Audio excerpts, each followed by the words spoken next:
This podcast is brought to you by Triathlon Coaching, where we help triathletes and cyclists like you train smarter to race faster. I'm your host, Jordan Donnelly, and on my left is former Australian Ironman champion and head coach of Triathlon Coaching, Jared Donnelly.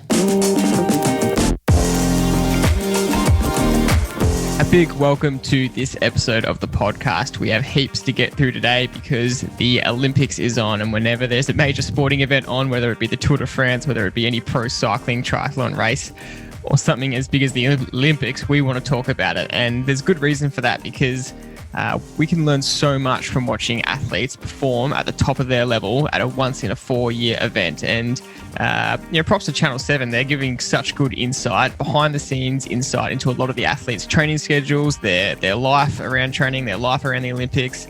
You get such a good insight into the mindset of the athletes, their preparation, the pressure they're feeling. There's been a lot of talk and controversy around pressure these Olympics, and we love it all. We love soaking it all up because there is so much to learn. There's little bits of tips or tricks you can pick up. There's little training habits or race preparation habits that you can pick up. A whole bunch of lessons you can learn from watching pro athletes at the top of their game, no matter what sport it is. You know, I love watching the real obscure sports in Olympics and learning from people at the top of their game. You know, even in the shooting, just how they stay so relaxed and how they can be so composed that they have to stay dead still. So a lot to talk about in today's podcast. And just a reminder that if you like our podcast, the best thing you can do for us is to leave a 5-star review and a positive comment on Apple Podcasts. We would really appreciate that. So Dad, welcome to the episode. Before we dive into the Olympics, our starting segment, what are you grateful for?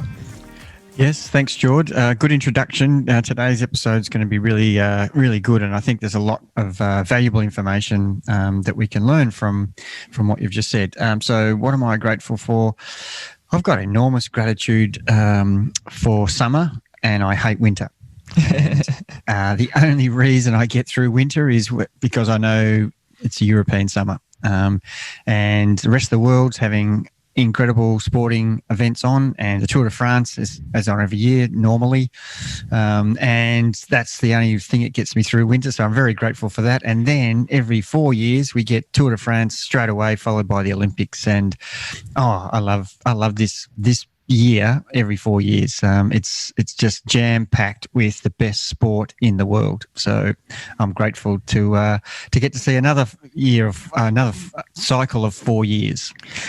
And I know you're lying because you don't hate winter that much. I know you love the base training that you get from spending all of winter on the trainer, and I know you love the reward that gets you when you come out into summer.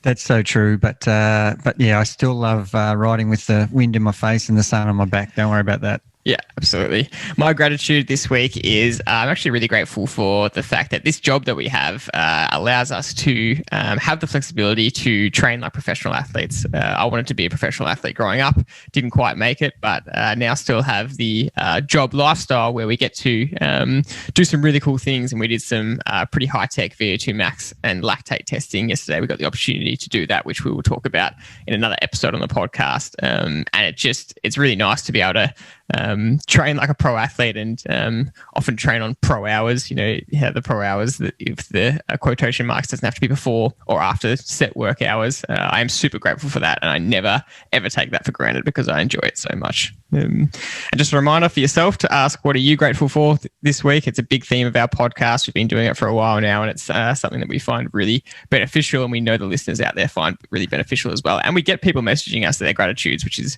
quite nice as well. Some people send in their gratitudes because we do ask what you're grateful for.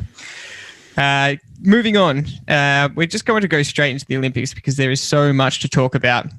We just want to chat everything to do with the Olympics, like I said in the intro. But just before we do that, a quick question from a listener. Someone sent in a question about your percentage of FTP and training. So they asked, what percentage of FTP should I use during workouts on the trainer compared to outside? As they find that most people they know, and this is somewhat indicative of most people, is that they can't hold as much power on the trainer. They actually said, I know I should do a 20-minute test on the trainer, but is there a guide that you use, a general guide for what you can perform indoor compared to outdoor? Yes, the guide is do the test. Yeah, it's a very simple answer.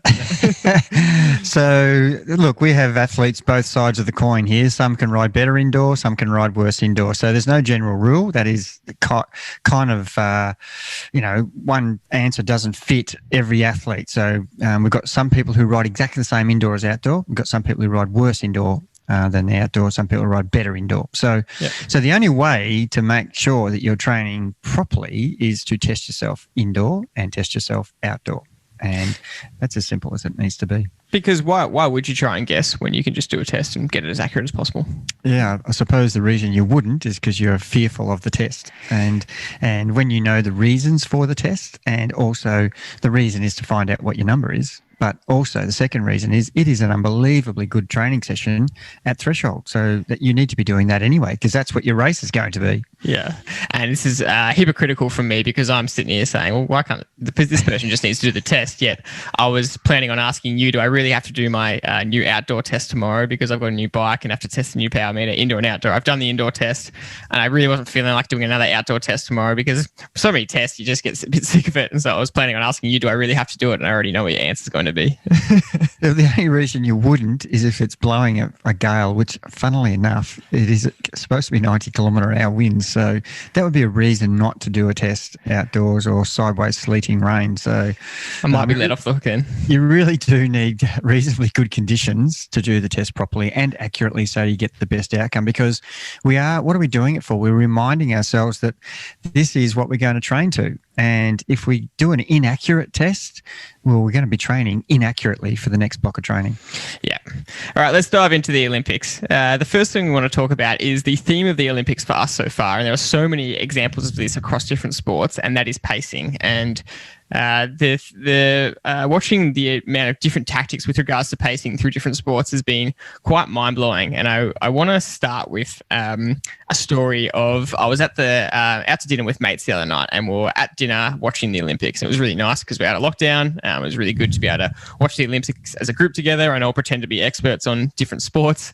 And we're watching the swimming, and one of the guys said, the commentators talk so much about pacing and execution, and he said, it can't be that complicated, can it? I mean, I don't understand what there can't be that many tactics, surely. And I said, well, funny enough, they actually have quite specific tactics and plans going into their pacing. If you look at the split of the first 50 compared to the last 50 and the second and third 50, they're all quite different, and athletes are trying to hit certain times per 50. And he said, so what, surely, the Aussie people seem to be going a bit more conservative, and then, Ariana Titmus won gold by coming through strong. He's like, surely that's as obvious as it needs to be. I said, that is $1 million point, and you'd be surprised that, that is our whole podcast, and you'd be surprised at how no athlete in the world seems to understand that, And he said, so is that the tactic? And I said, yeah, pretty much. It's probably the best tactic you can do. And he said, it doesn't seem that hard. And I said, you should try and tell every single athlete that. And try and execute it yourself. It's all very well saying this is what I'm planning to do. Go out and try and do it. And there's so many examples. And look, you are at the highest level of your sport in the world right at the Olympics. There's, except for world titles, world championships, there's no other competition that's got more pressure. And it's just very difficult to execute a plan when you've got the world watching you, your whole country's behind you. You don't want to look foolish. Imagine if you dived into the water and you wanted to swim a 30-second 50 and the rest of the field swam 24, you're 6 seconds behind. But knowing that, if it's a 1500, you ended up winning by 10 seconds because you swam 15 or 30 50s at, 30 seconds, and everybody faded to 36. But at the start, you were literally 40 meters behind. People don't want to put themselves in that position of looking embarrassingly out of kilter. It's the sheep mentality, I suppose. But there's so many examples. And look, in the swimming, we saw that with Ariana Titmus absolutely execute well, where she just let the others, really, blast off and fade, and she came through. And it's interesting how you and I discussed this about how does she know what pace she's swimming as a swimmer. You don't have any feedback, and unless she's got form goggles which will tell her pace in her eyes, which I don't think is legal in the Olympics anyway. I'm not quite sure about that, but we're asking why aren't athletes wearing them, and the only logical reason would be this: they're illegal, because otherwise it's worth wearing them. Yes, and you would just be relying on the pace of other swimmers, and the American girl does swim fast early and fade, so you would just pick her pace and sit off it a bit. But that's putting your trust in another person's pace. Maybe she changed her pace, and swam slower. So that could backfire.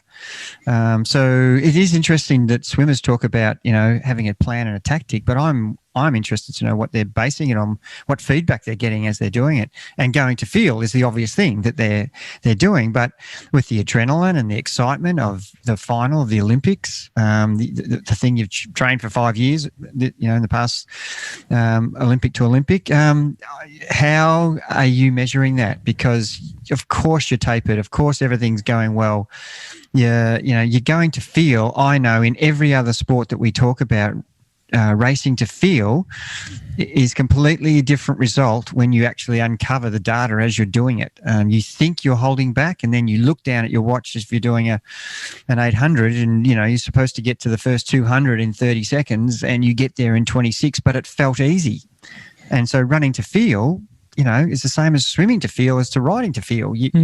What you feel may not absolutely replicate what the data is, and you still could be going too fast. So I'm interested. I love the fact that that's the tactics we were using. It's excellent. But I'm really wondering what it was based on.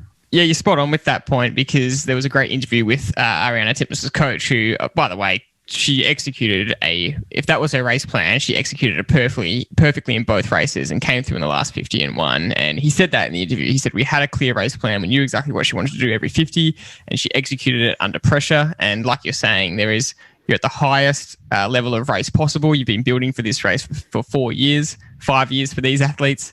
And she executed it so well. You have to be so cool, calm, and collected to execute like that. But like you're saying, it can't have been that well, because you don't know what pace you're doing. And yes, these athletes train so disciplined that they probably could swim, a 55-second lap with their eyes closed, because they know their pace so well. But once you add in the fact that this is an Olympic final, there's so much adrenaline, there's way more nerves than you could ever replicate in training. Swimmers around you are doing different things. You just can't possibly know for sure. You are more tapered leading into the race. You can't possibly know for sure. And you said this, I don't care how good an athlete you are, you can't possibly know for sure that that's the exact time you're running, because you can't see it, or time you're swimming because you can't see it. So it's a bit of a mixed bag here, because on one hand, it was clearly a well-executed race, but on the other hand, you are racing blind. So it's a bit of a mixed bag. Yeah, it's spot on, and I'm not really sure about the answer, but at the end of the day, the job was well done. And there is a lot of other examples that we just saw the 800-meter heat for the women, and one of the Moroccan girls was 25 meters off the back after 200 meters, and it looked embarrassingly bad. That how did this girl get into the event?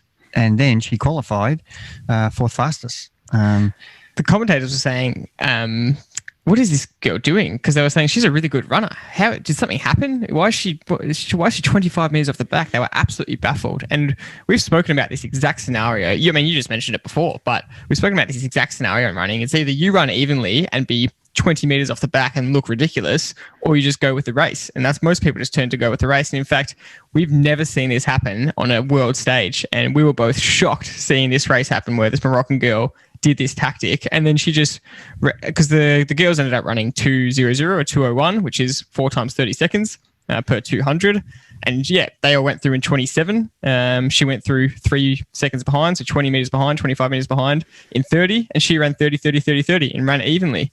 And we also know, we just came across a recent study that says that the stress response and the lactate response in the body is so much worse when you go out too hard and fade compared to going out evenly. And it's not just about the race itself. It's about how this Moroccan girl is going to feel in her semi-final and final over the next couple of days, and how much of an effort she had to exert in this heat. And it was just an absolutely brilliant example of someone not caring about the ego, not caring about being 25 meters off the back of the race. And then I think she came third in the heat, so it was an automatic qualifier. Yeah, and I think, to be fair, there is an Olympic gold medal in the 800 meter has been won by the American who did exactly that tactic. I think it was 24 years ago, maybe. And he was way off the back. And this is the Olympic 800 final, and he wasn't one of the favourites. And he was way off the back, ran even splits and won. And it's worth looking up that YouTube video to find that the only American to ever have won an 800, I think, at an Olympics. And just that plan of execution, and we talked about championship races compared to running a time trial.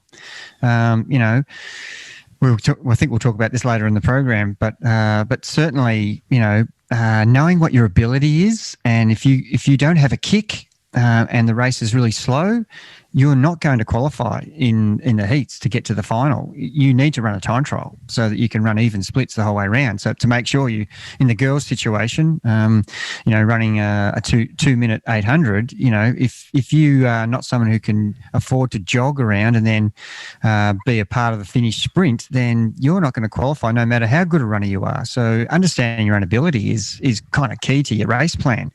And Ariana Titmus in swim, if that, she's obviously learned that because she is an even swimmer and doesn't have the ability to change pace and sprint sort of at the finish, where it looks like she is, but she's actually swimming this similar pace to what she did on the lap on the way down.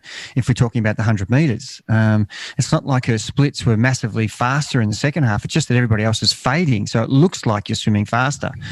And the feeling and the enjoyment factor is horrendous when you do it the other way. And that research paper that you're alluding to, the feeling when you're as a runner, you got a piano on your back coming down the last 80 meters of an 800 or a 400 meters where the lactate's so heavy, you just hate the world.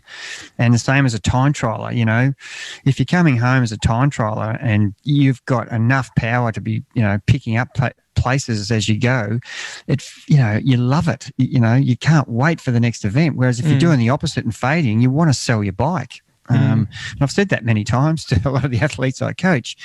Execute well, and you won't want to sell your bike. You'll just say, "This is great fun. I enjoy it. It's good." Yeah, absolutely. And with that in mind, I have been watching a lot of the swim events that are 200, 400 and paying attention to the first 50 compared to the second, third and fourth 50. And it's uncanny how almost every single swimmer is going through that first split 2 to 4 seconds ahead of their last 50, or especially ahead of the third 50. And they're all doing it to stay together as a group. But, from everything we know, it's just a worse way to perform. And that's so true. And it only suits one person, the person who has that style of pacing. That's that they're successful at. And so I can't imagine in every single event in the pool that everybody has that's the way that's the way they've achieved their results in the past in championship trials at their own country. They've got away with it that way.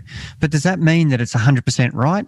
That's where I'm questioning. If they had another tactic, would they be better swimmers? Would they get better results? Sure, they're successful because they're at the top of their game in their country and in the world. So that's the reason and logic they use behind, I'm pretty good at this, so I must know what I'm doing. But I'm saying, no, you could be better if you executed just like the Australians seemingly have decided to do, which I think has, we haven't been this successful for a long time, and something has changed, and I think it's the execution. And I've never heard them talk about it. They must have been listening to our podcast.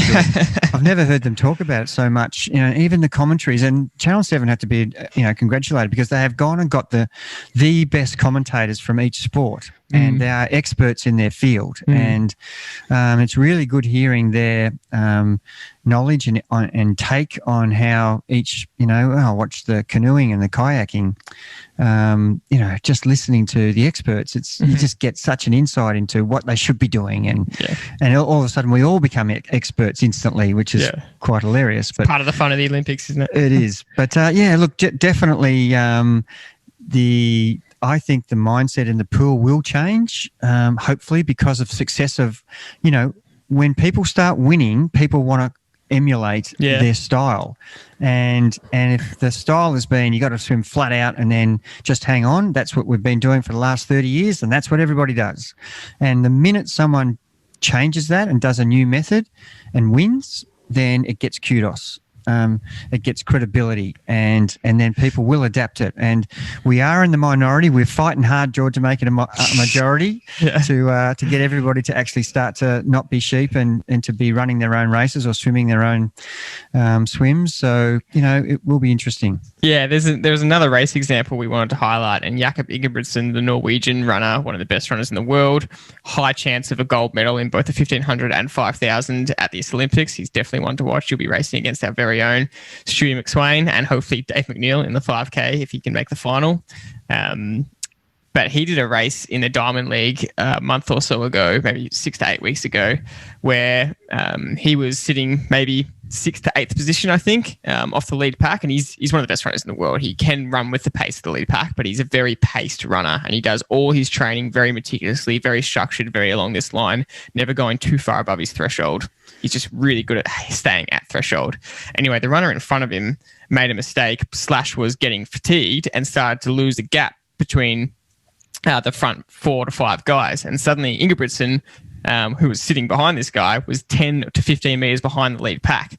This is a big problem because he's now 10 to 15 meters behind, has to do a big effort to catch up to that group, go way over his threshold, and put him in a lot of in the red zone coming into the end stages of the race. And instead of doing that, we just watched lap after lap, he just stayed the same pace but slightly increased, and he caught up 2.5 meters per lap.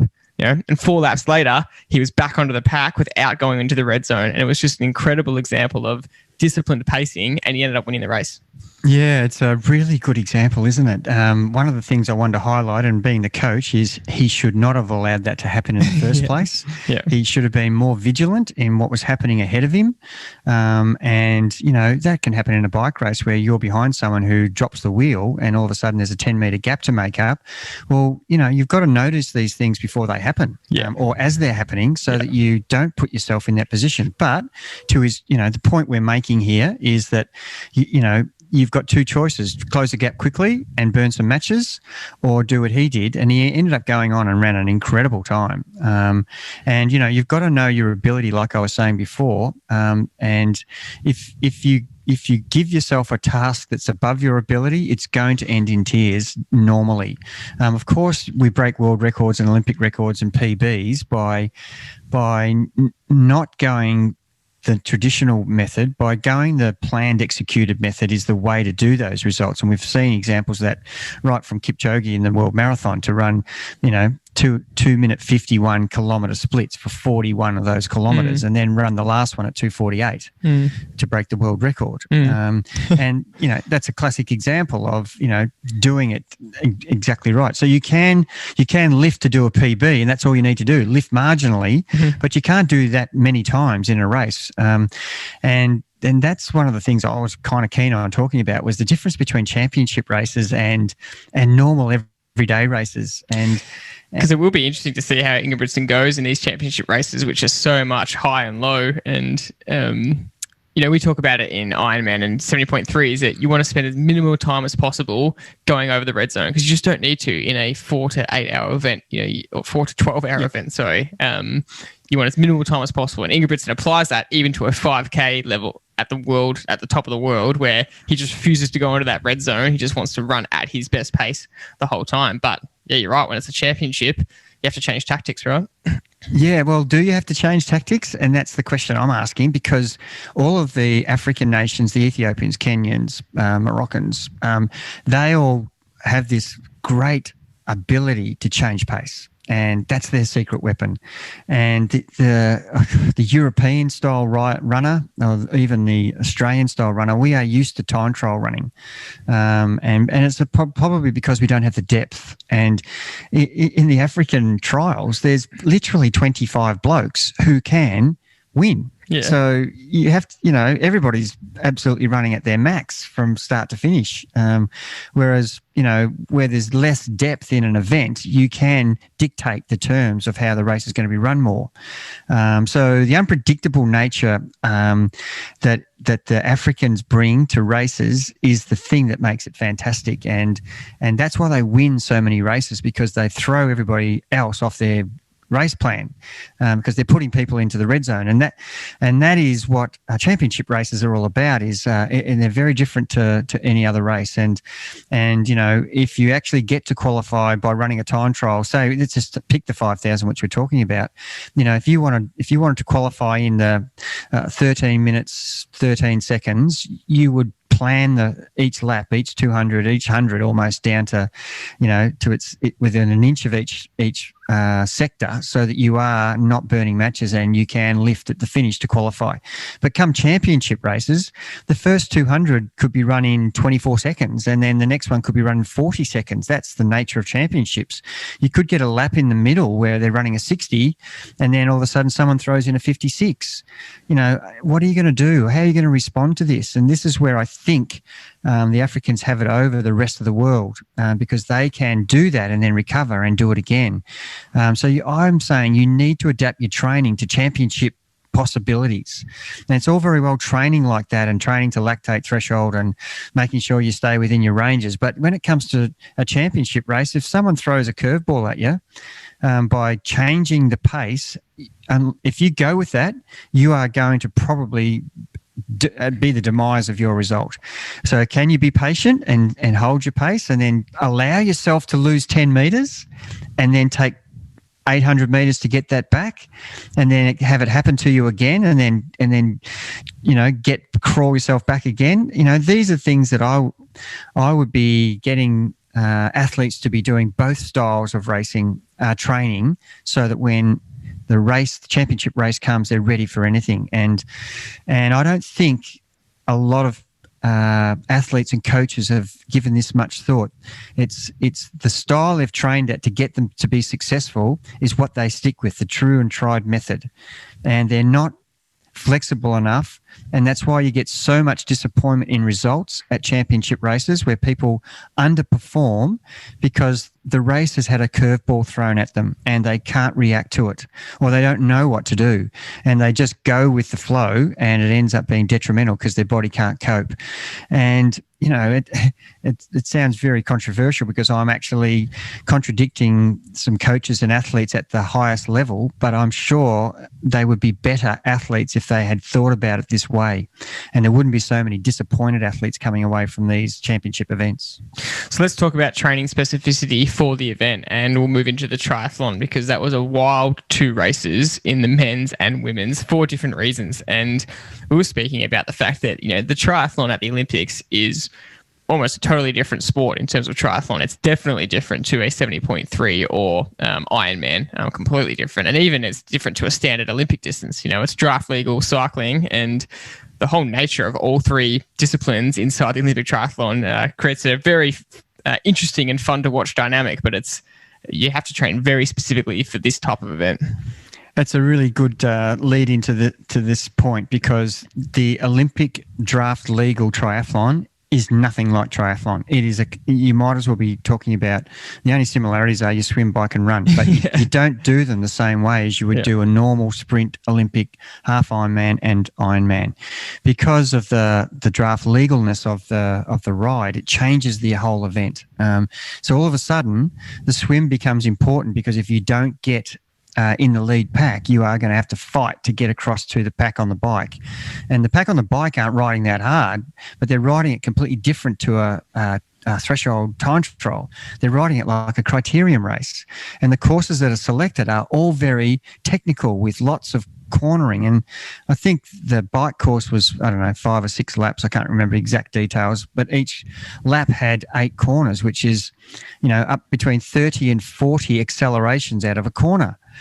So that's very criterium-like style bike riding. And if you just trained threshold and didn't train zone 6 and 7 at 120, 140, 150%, you would be caught out in this particular event. So you need to practice riding a completely different style of time trial bike riding. You need to be riding like a criterium rider, training like a criterium rider, where you're doing lots of accelerations at high power. And then, if we did look at the winner's profile, it was great to see his power stats. Yeah, it's so good of him to release his power, because he needs to tell the pro cyclists to do that. Yeah, and I think 43% of his ride was in zone 1. Which is technically active recovery zone, you know? That's right. Yeah. So pretty much what they were doing was maximal acceleration out of every corner, then minimal pedaling into the next corner, which gives that so much time in zone 1 or 0.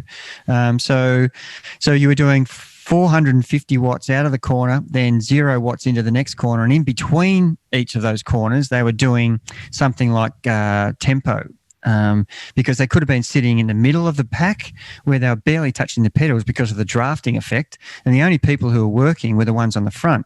And I'd love to see the files of every one of the athletes and the ones who did the most work. And we noticed that difference between the women and the male race, where the male race seemed to be a lot of guys doing a lot of work and a lot of guys sitting in, whereas the female race, the lead pack seemed to be shared more. So what does that mean? Well, it means when you run, if you've sat in the male race in the middle of the pack, you've swum brilliantly. The only difference is who's going to run the best. And that's why if you trained on the bike properly as a criterium rider, then you got off and run the best 10K. That is the way you should have structured your program, to enable you to be the best runner after that type of riding.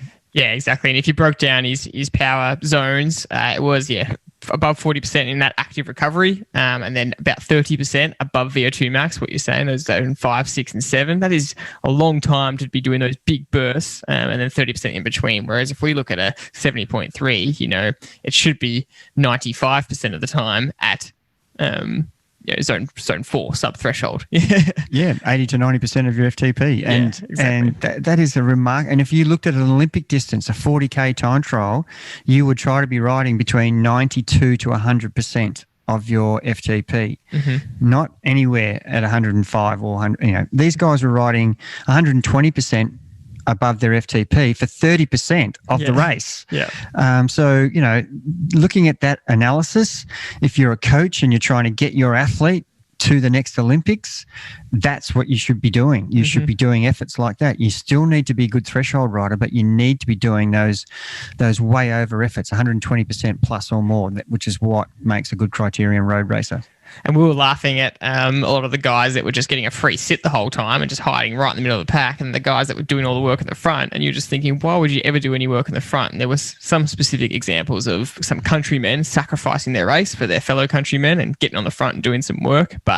And then again, it's the nature of the race, because unfortunately, 2 of our Aussie women weren't there in the swim, weren't the lead packs, and then they were doing a mountain of work on the ride, but just couldn't even catch the lead packs. And the lead packs actually got to the run and got back on the course before they finished their bike, and so they had to be told to get off the course. 20 of the 60 elite women didn't finish the race because the lead pack runners got there too quickly. So depending on where you end up in the race, it's a totally different event. And these tactics of hiding, etc., are all really good if you're good at criterium racing.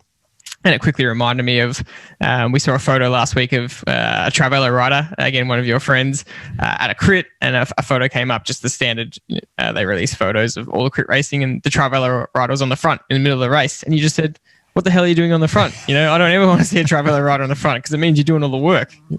Yeah, and everything you've just said is spot on, and I can't criticize anything you've said, and it's just lesson after lesson after lesson. Well, we'll move into to kind of the run leg for both the men's and the women's. In the men, I was so impressed that he decided to kick where it hurt. He 7K mark.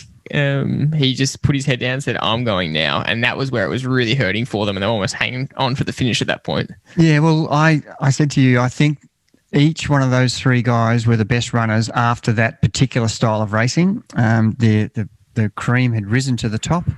Everybody else, I think there was 8 or 9 in the male race at the end of the bike leg that realistically were a chance after 1 or 2 Ks of running. The rest had already dropped off. And slowly but surely, that 8 went down to 3. And those 3 could not be separated. And they were all a chance to win the gold medal. And the remarkable thing for me was the guy who won was the least best looking runner out of the 3 of them. He looked like he was struggling the most. and yet he outfoxed, out-tacticianed. It was an incredible exponent of how to win a race. I was so impressed with what he did, and he just put the hammer down with 3K to go and shocked them, and he bluffed them. Absolutely. He started sprinting, literally sprinting, for about 150 meters to 200 meters, and got 5 meters on them and split the 3 of them. Mind you, he'd made them do a turn as a runner prior to that. Come on, let's work together. And I could see him talking to them. And he jumped back and let someone else go to the front and take the wind. And he outfoxed them there. If someone says to me, do a turn in a running race, you don't want to hear what my answer is going to be. Besides get stuffed. Yeah.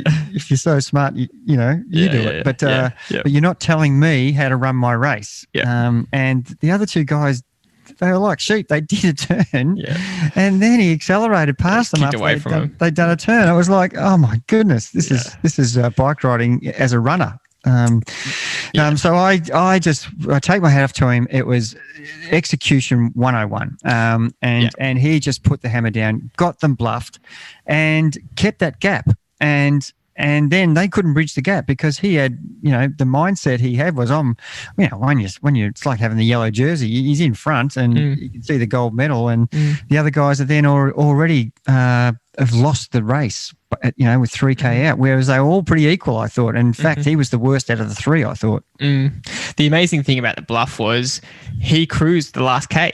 It was the most enjoyable last K for him. The last 700 meters, he was smiling, laughing. It was done. He could relax the pace. He was waving. My housemate said to me when he kicked, he said, has he gone too early? I said, well, 2 things are going to happen here. One is that he has gone too early and he's going to blow up, but at least he's taking an opportunity and he's just going for it. He wants this goal, but he's not racing for second or third, which I kind of thought that the other 2 were happy with the podium. Plus, they couldn't just go with him.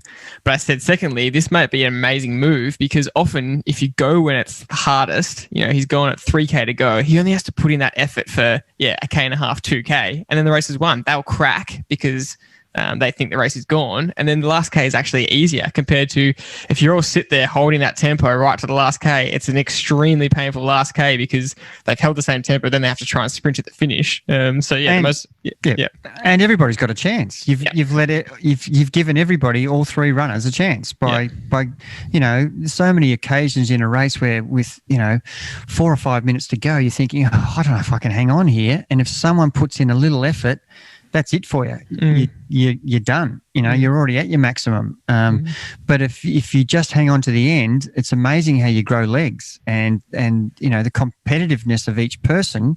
When you get a sniff, don't give a sucker an even chance. He could come miraculously from the dead and beat you by giving him a chance and taking them to the line. So what a fantastic move. Risk reward 101 tick.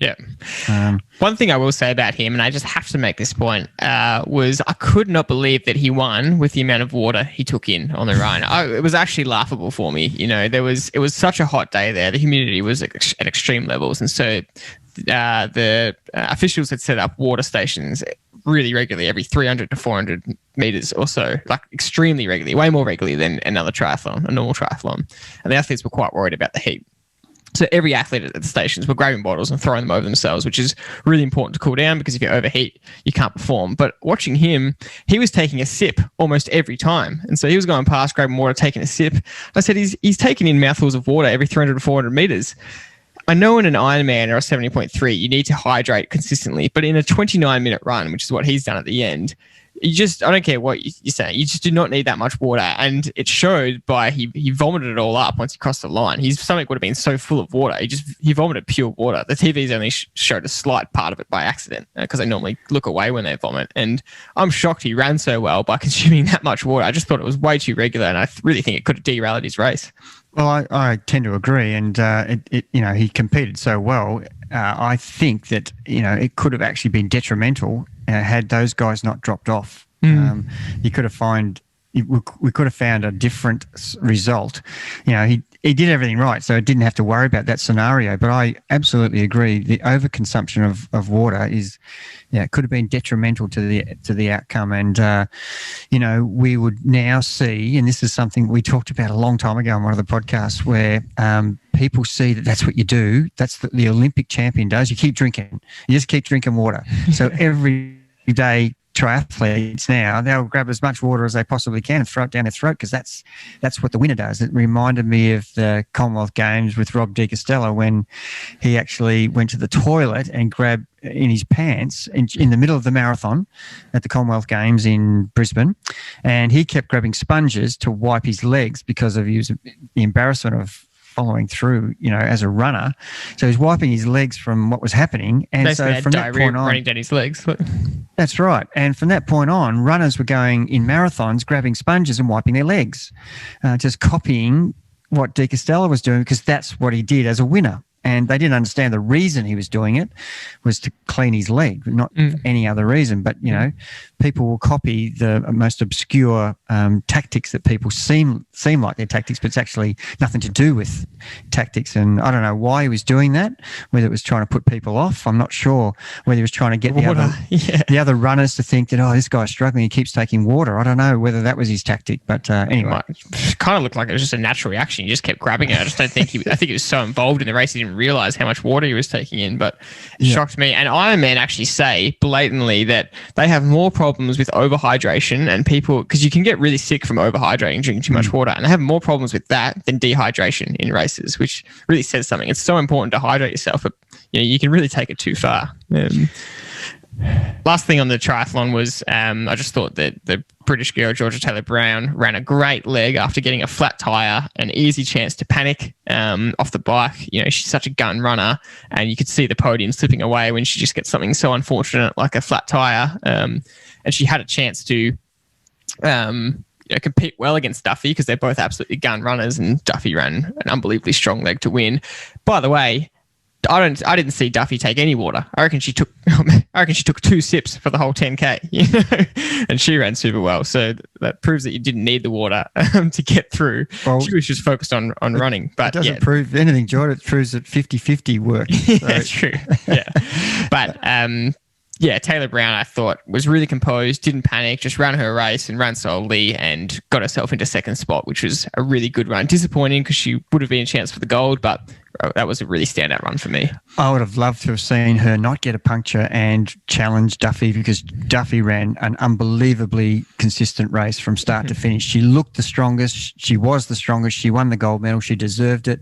She did a lot of work on the bike. She looked awesome on the bike. And obviously she's no slouch as a swimmer, but her run was outstanding. And it would have been great to see the British girl actually get off the bike with her and see what would have happened.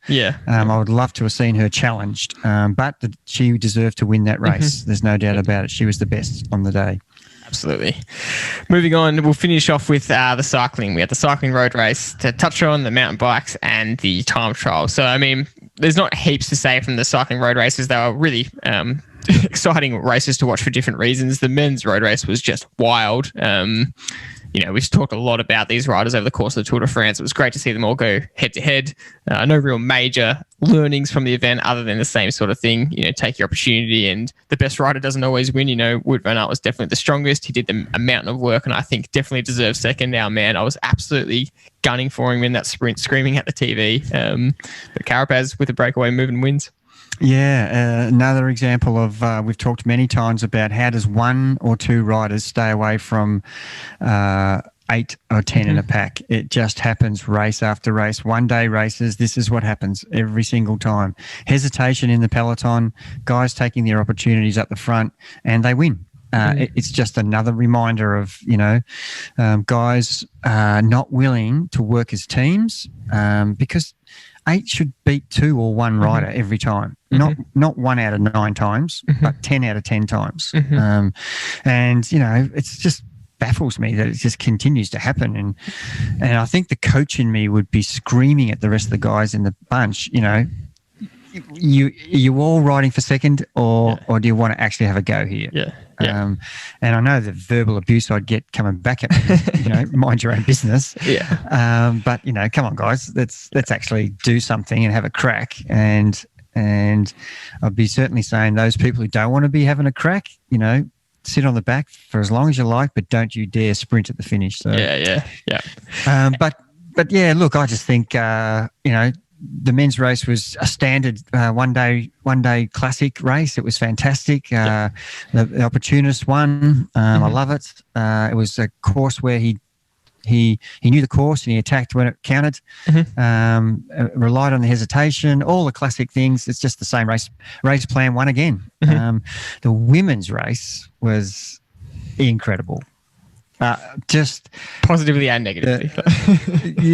The way that road cycling has gone, where it's so scripted and so reliant on information, and the person listening to this podcast is an everyday cyclist or triathlete, and they don't have the luxury of having someone in their ear telling them what to do next. And I think that is a really good lesson for the pro peloton to take a little bit more responsibility for what's happening in their race and to know what is going on around them and not rely on their DS in the car telling them, who's up the road. Take notice, watch, be aware, be alert, and take responsibility for your own outcome.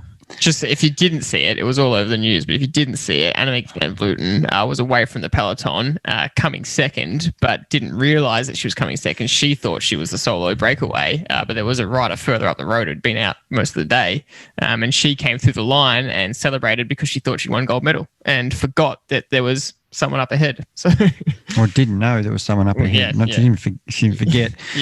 So it's just we do say concentrate, and whether you're a triathlete or a cyclist, you need to concentrate about what's happening around you, and whether that's knowing how many people went in the break, and then when you catch them one by one, count. 8 went away, 7 came back. That means there's still one person. Or if you catch the last person who thinks the last person, it's okay to say, is there anybody else up the road? You can't ask that question.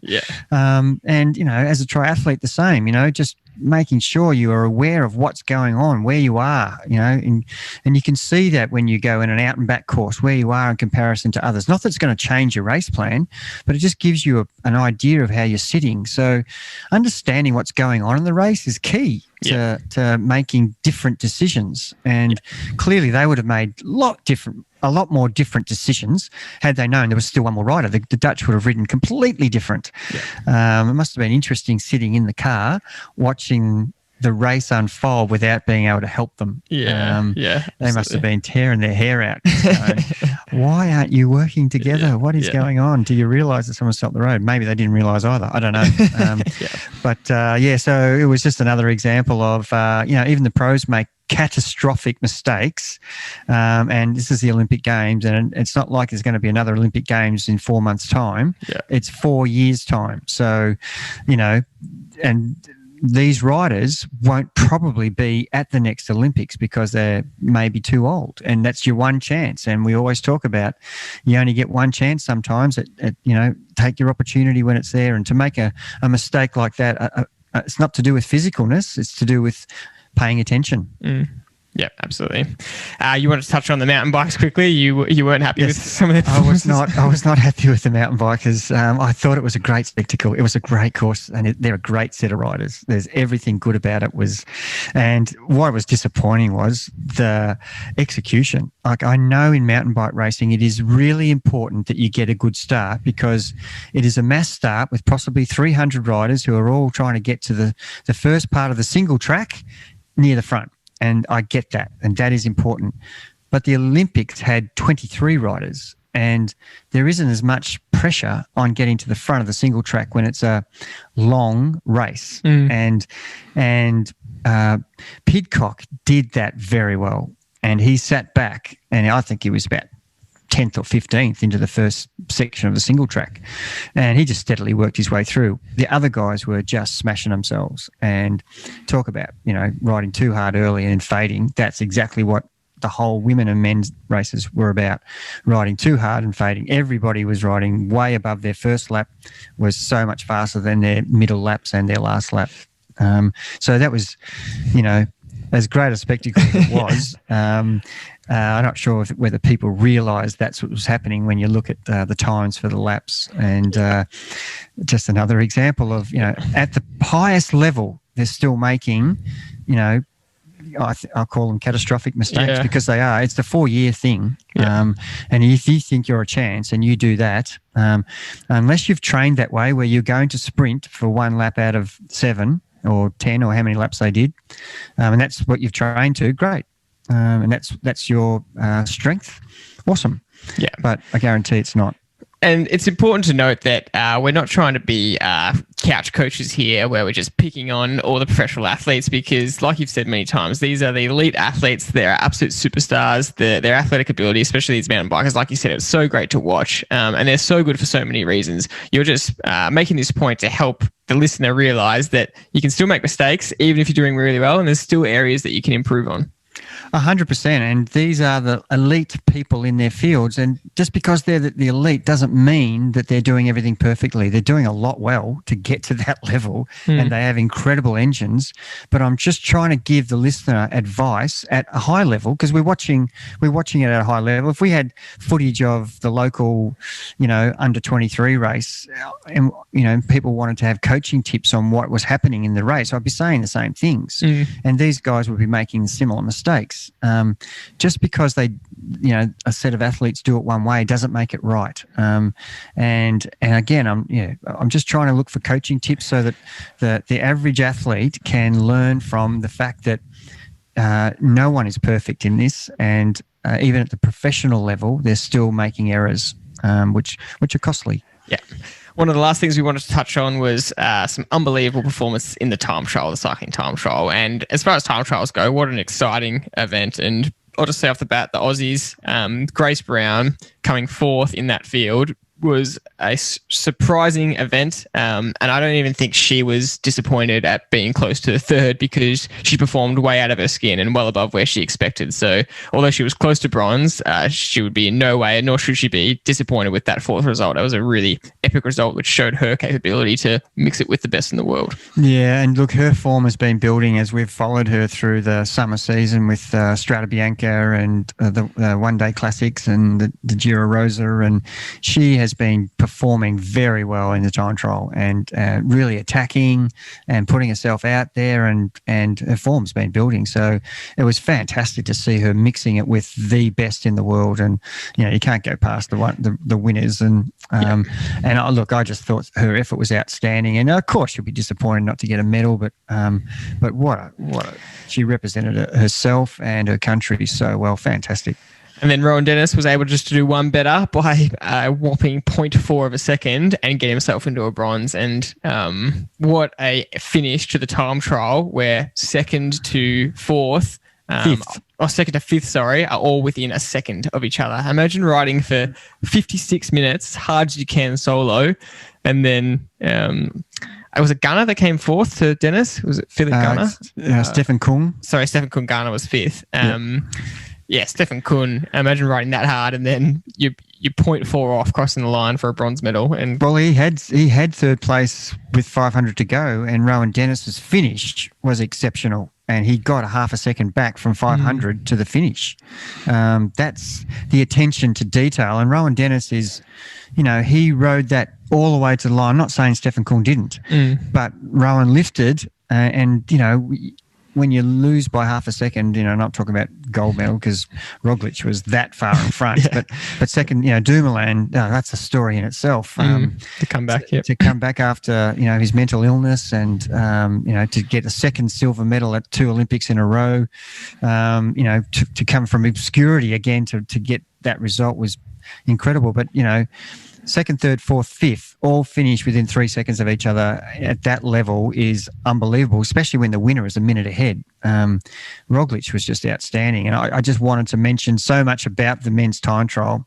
Roglic, so many disappointments. Tour de France, crashes, this year's Tour de France was so bad for him. Last year, he was winning until the last time trial. How's the irony that he's now the time trial champion of the world when he lost the Tour de France because his time trial was so poor? Is that someone who has absolutely taken 2 years, and what karma to actually come back and take, he's now the Olympic champion time trialist. And he, you know, I just think patience, never giving up on a dream, perseverance through adversity. Just incredible, and remain calm for 2 years. Never got flustered, never cracked it. Just put his head down, got back to work. What an outstanding story. And look, Dumoulin we just talked about, but certainly Rowan Dennis, who's had his ups and downs, and you know he's a world champion 3 times over. He would dearly have loved to have won that race, but you know he fought to the very end, and I think he executed quite well, and I think he would be very satisfied to be on the podium. Absolutely. And the last thing we wanted to mention, which is not one of our main sports, but like you said at the start, I've definitely become a canoe slalom expert after watching the Olympics. I now know the difference between C1 and K1 and single paddle versus double paddle. And this was a great insight, getting to know Jess Fox even more and her story. And Channel 7 did a great job building that up over the pre-Olympic stuff and in the Olympics, about how much pressure had been on her, being the best in the world, but still hadn't won a gold medal. She'd been silver and bronze at previous 2 Olympics. For me, I have loved all our gold medals. I think Ariana Titmus's gold medals were just goosebumps I had watching them, especially her coach's reaction, which went viral, her family reaction. But for me, this gold medal from Jess Fox takes the cake as the best gold medal so far for the Aussies. Oh, I absolutely agree with you.